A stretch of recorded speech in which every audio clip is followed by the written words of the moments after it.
Hi, and welcome to Failurology, a podcast about engineering failures. I'm your host, Nicole. And I'm Brian, and we're both from Calgary, Alberta, Canada.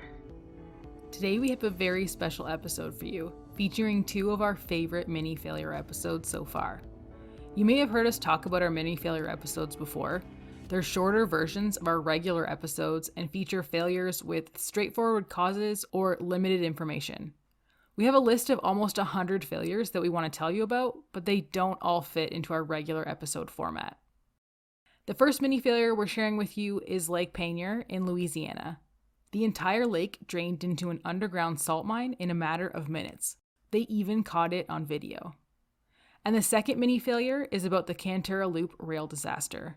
In the 90s, a train derailed into the Sacramento River on a very challenging section of track. In addition to hearing about the failure, you'll also hear about Brian and I's love for trains. Choo-choo!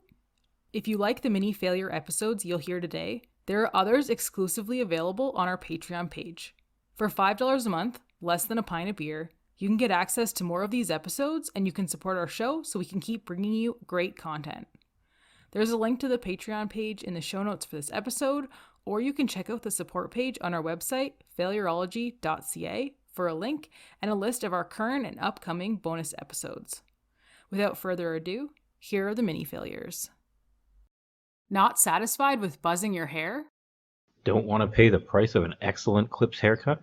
When you want a mediocre haircut for a mediocre price, Mediocre Clips is your out-of-bathroom haircutting destination. Same burnt-out light bulbs as your bathroom, but our stylists have slightly more hair trimming experience than you do. Mediocre Clips, when okay is good enough. Hi, and welcome to Failurology, a podcast about engineering failures. I'm your host, Nicole. And I'm Brian, and we're both from Calgary, Alberta. Welcome to our first mini failure episode. We're bringing you engineering failures in bite-sized pieces. Make no mistake, these are still significant failures, but they either have pretty straightforward causes or not enough information available for a full Failurology episode. Essentially, we have a list of failures we want to tell you about, but haven't been able to dig up enough info to talk about them for 45 minutes. These episodes are just the failure, no news and no ads. It's like Failurology Light. This week's mini failure is about Lake Peignuer in Louisiana, USA. I'm so fascinated with this story.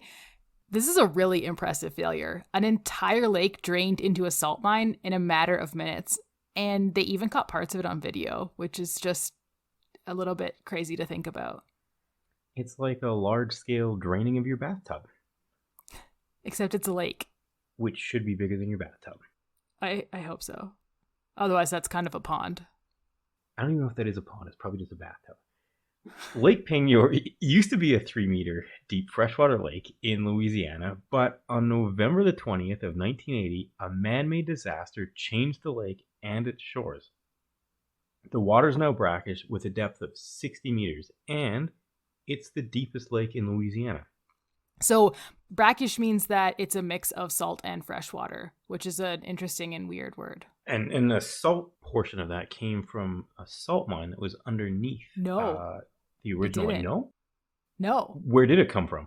So when the lake drained, it reversed the flow of water and the Gulf of Mexico drained north for the first time, maybe ever. And the salt water comes from the ocean, not from the salt mine. I've actually found that in what I was reading specifically said the salt water did not come from the salt mine, which is interesting. That's absolutely fascinating. I know. We're going to get into that because we talk about the waterfall. Okay. So the Diamond Crystal Salt Company's salt mine under the water had been mining salt since 1919, which was a couple years before I was born. Texaco Oil Rig, contracted out to the Wilson brothers, was doing exploratory drilling above the mine, which is I feel it's a fairly common arrangement, probably for that time, and it happens a little bit now too. So Wilson Brothers had gotten a 350 millimeter drill bit stuck for about 2.5 hours before this situation occurred. And it's believed that the drill punctured the roof of the mine and the entire lake drained into the salt mine. It's mind-blowing. All evidence to identify the cause was unfortunately washed away. Also not surprising. But the engineers from Texaco and Diamond Crystal worked together, and they were able to estimate the approximate location of where the lake broke through into the mine.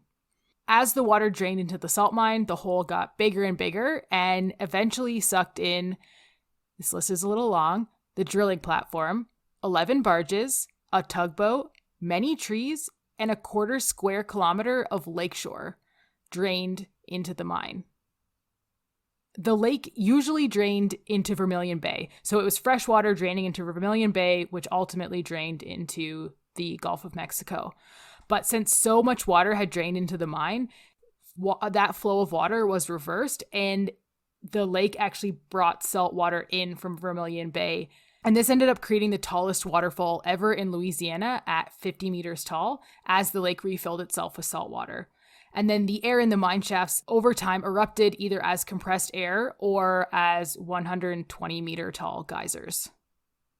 And it was all captured on video, which I think is one of the greatest parts about this. Yeah, so fascinating. You guys got to watch it. There's a link. In this disaster, or in this failure, no humans died, but unfortunately 3 dogs died. That's really sad. It is. All 55 employees in the mine escaped. All 7 crew members on the drilling rig fled, and a fisherman who was on the lake, presumably fishing, escaped. Once the pressure equalized, 9 of the 11 barges that had originally been swallowed up in the mine popped out again in the whirlpool that was created after. Which is also interesting. Texaco and the Wilson brothers ended up paying $32 million to Diamond Crystal and $12.8 million to a nearby botanical garden and plant nursery called Live Oak Gardens. This all came from out-of-court settlements. The mine was officially closed in 1986, and since 1994, AGL Resources have used the salt dome as a storage and hub facility for pressurized natural gas. The locals are not exactly thrilled about this development. Yeah, I'm not overly surprised about that. I don't know how I'd feel about it either. So the Mine Safety and Health Administration ended up releasing a report on the incident in August 1981, which documented just about everything except the specific cause. But they did list 2 possible causes for the collapse of the lake bed into the mine. The first is that the mining operation experienced subsidence on the surface and stress change underground. They had been monitoring this since the 70s, and in 1971, an engineering study stated that, quote, the entire structure of the salt dome is not stable. Although there was no visible structural failure witnessed during inspections over the years, it's possible that a weakened structure developed into a catastrophic failure as mining continued. So it's possible that over time, the earth that remained from mining between the mine and the lake bed just gave way. But it's also entirely possible and oddly coincidental that the drilling rig was on site at the time of this failure. And the drilling rig had become stuck about 2.5 hours before the failure occurred, which resulted in a loss of circulation of drilling mud and the continued management of pressure at the drill site.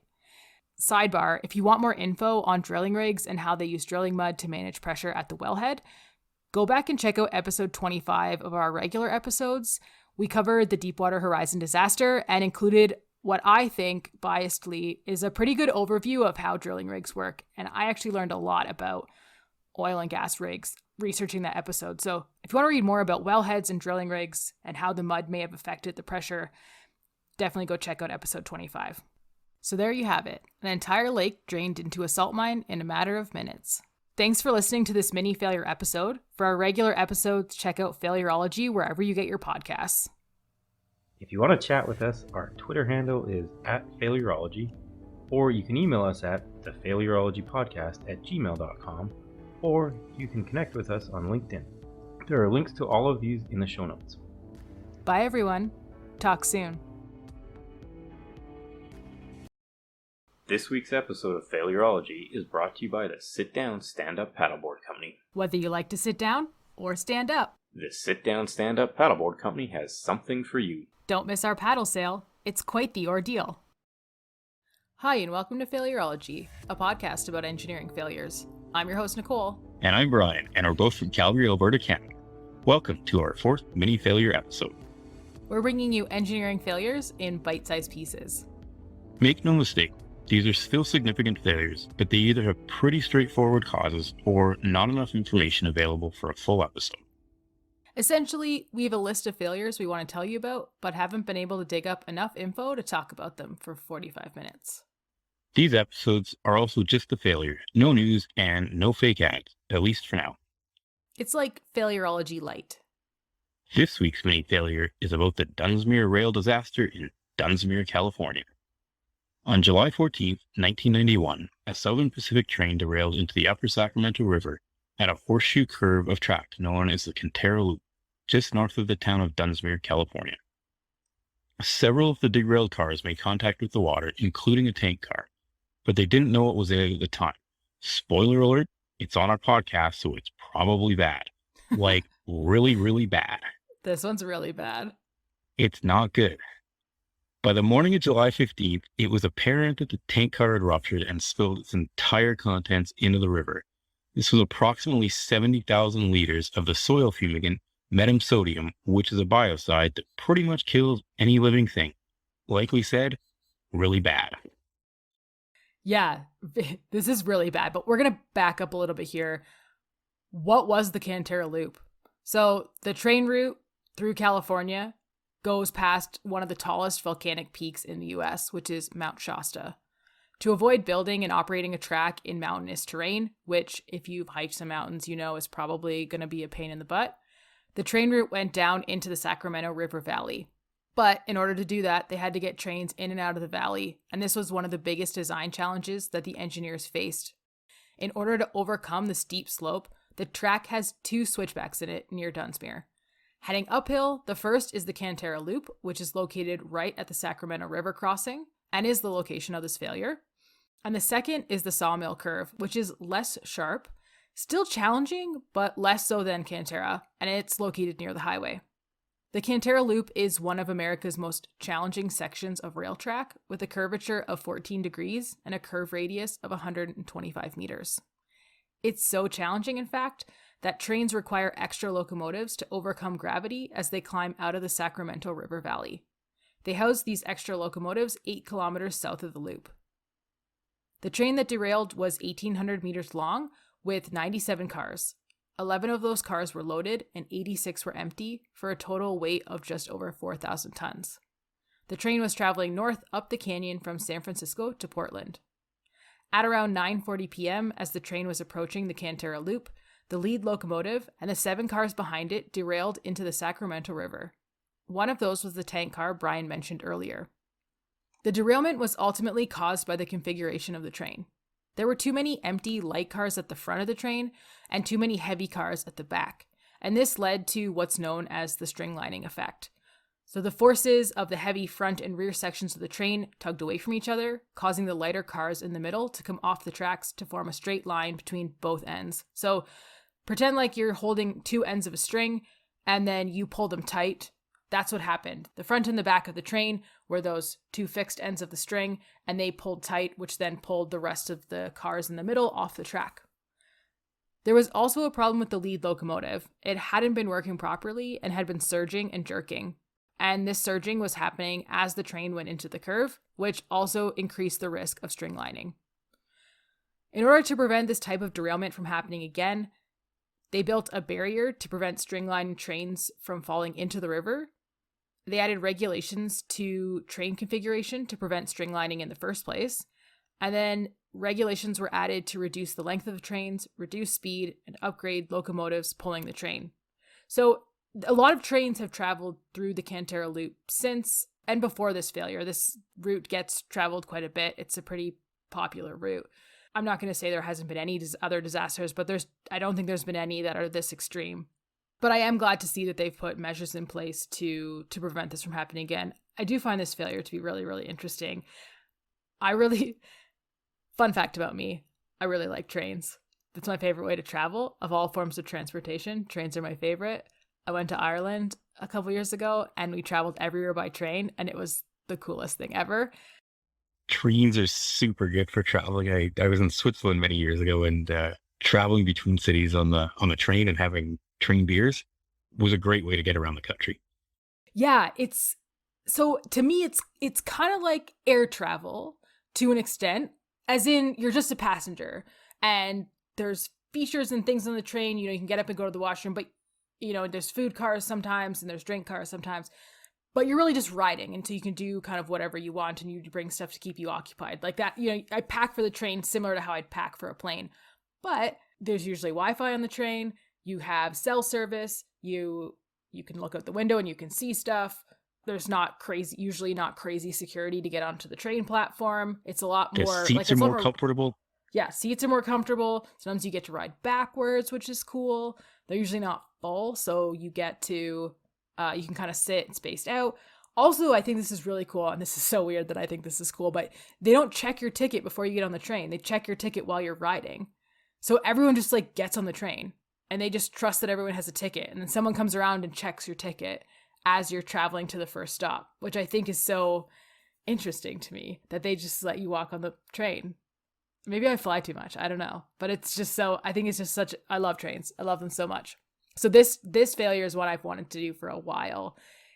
And I'm really glad that we're doing these mini fails because it's kind of a simpler failure and there's not a lot to it. So as much as I've tried, we probably wouldn't been able to cover this on a regular episode.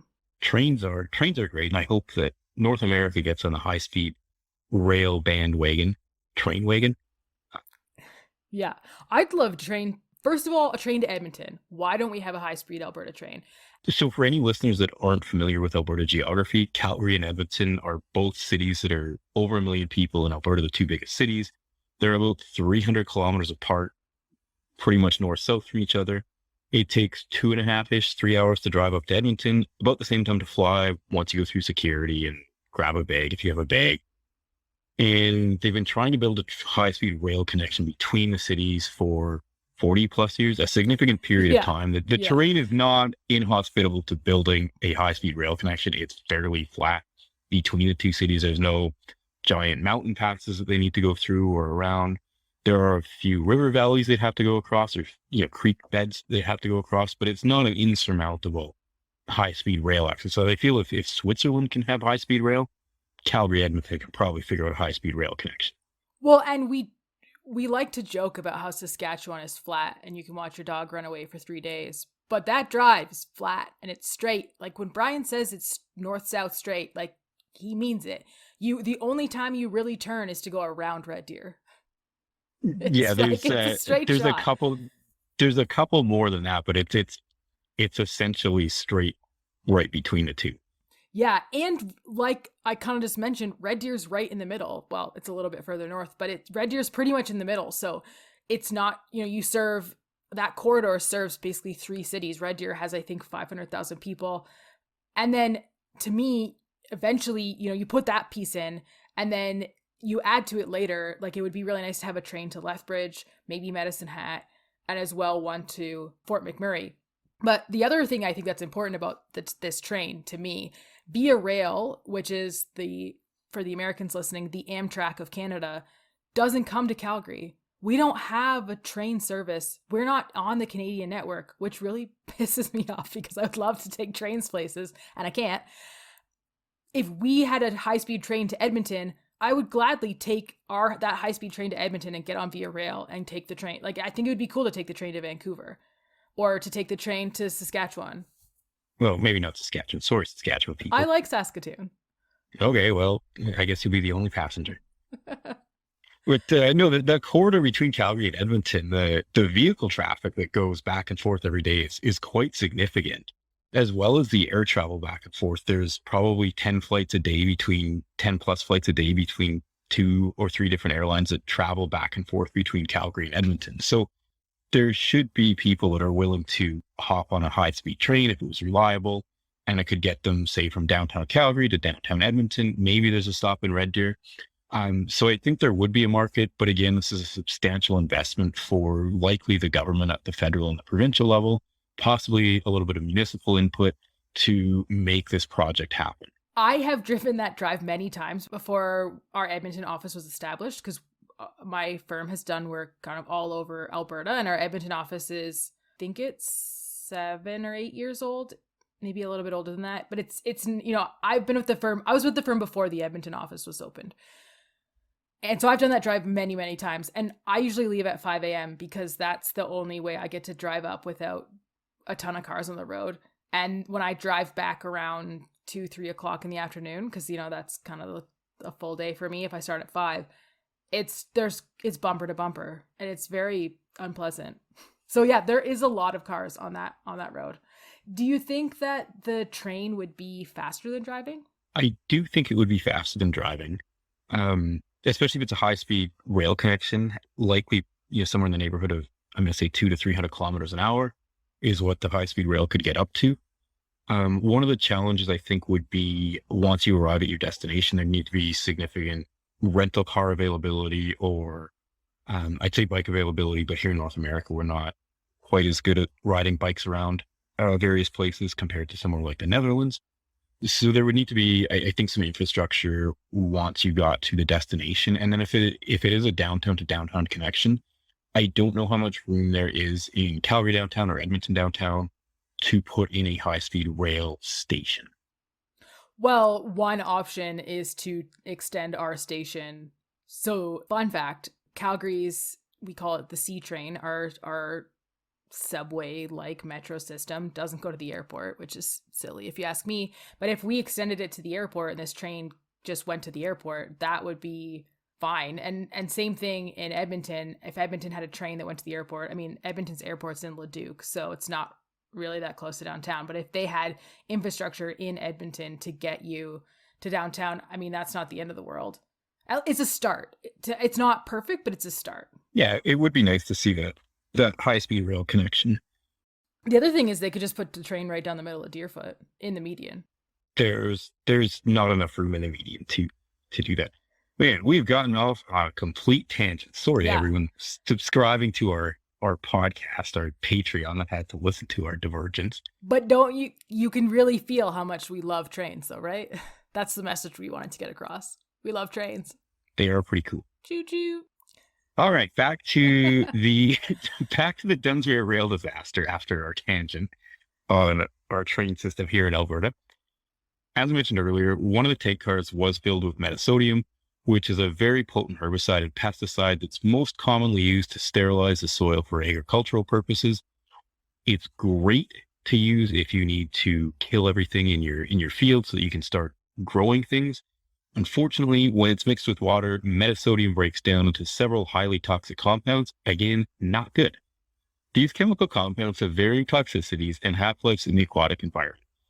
Luckily, while some of these compounds are highly toxic, they all dissipate in a matter of hours or weeks and don't linger long term. So that's, I guess, silver lining. They dissipate quickly after they've killed everything. All around, if they're used for their intended purposes, probably good in marine and aquatic environments, not good for all the fish and the aquatic life that's there. So when the train derailed and the metasodium started leaking into the river, it turned a greenish-brown color where it was normally clear. So again, not good.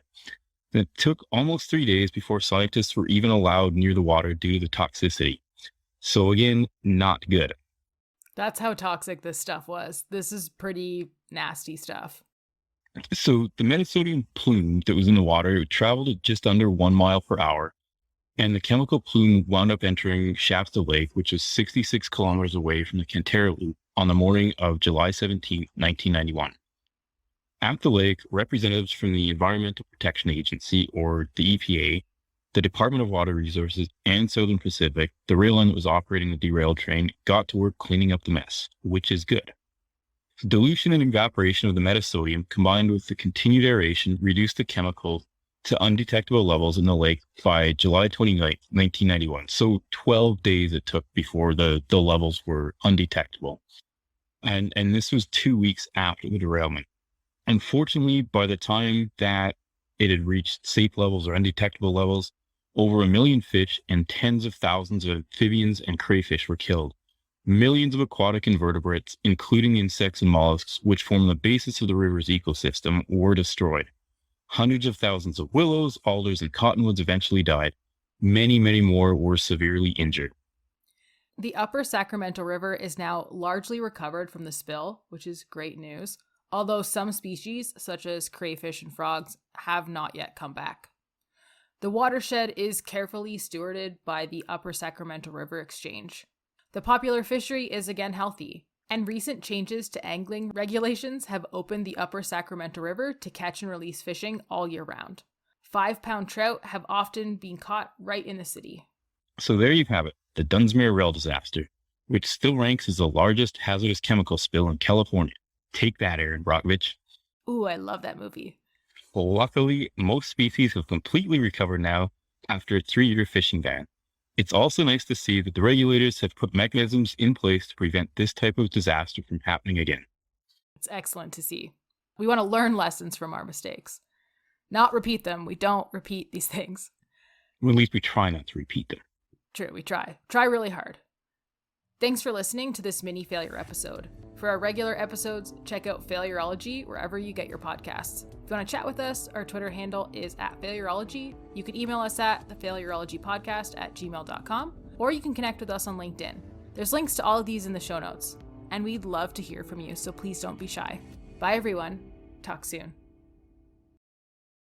I hope you liked the mini failure episodes we shared with you today. If you want more, there are others exclusively available on our Patreon page. For $5 a month, less than a pint of beer, you can get access to more of these episodes, and you can support our show so we can keep bringing you great content. There's a link to the Patreon page in our show notes for this episode, or you can check out the support page on our website at failurology.ca for a link and a list of our current and upcoming mini failure episodes. For photos, sources, and an episode summary from this week's episode, head to failurology.ca. If you're enjoying what you're hearing, please rate, review, and subscribe to Failurology so more people can find us. If you want to chat with us, our Twitter handle is @Failurology. You can email us at thefailurologypodcast@gmail.com. You can connect with us on LinkedIn, or you can join our Patreon page. Check out our show notes for links to all of these. Thanks everyone for listening, and tune into the next episode for another engineering marvel, the CN Tower. Bye everyone. Talk soon.